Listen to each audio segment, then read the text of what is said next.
Pemirsa, mulai 1 Maret hingga 31 Desember 2021 akan berlaku uang muka atau DP 0% untuk kredit pemilikan rumah. Kondisi ini seiring kebijakan Bank Indonesia yang akan melonggarkan rasio kredit properti terhadap harga, loan to value atau LTV sampai 100%.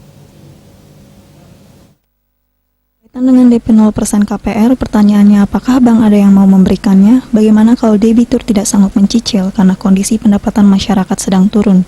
Demikian menurut ekonom dari Institute for Development of Economics and Finance, Indef Bima Yudhistira. Ia memperkirakan permintaan KPR tak akan langsung mengalami kenaikan.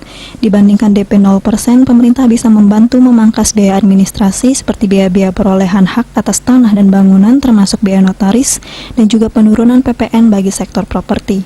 Seperti diketahui, Bank Indonesia melonggarkan rasio loan to value, financing to value credit, pembiayaan properti menjadi paling tinggi 100% untuk semua jenis properti bagi bank yang memenuhi kriteria NPL atau NPF tertentu.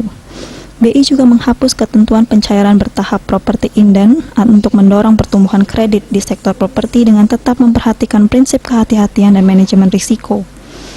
Kebijakan ini berlaku efektif 1 Maret 2021 hingga 31 Desember 2021.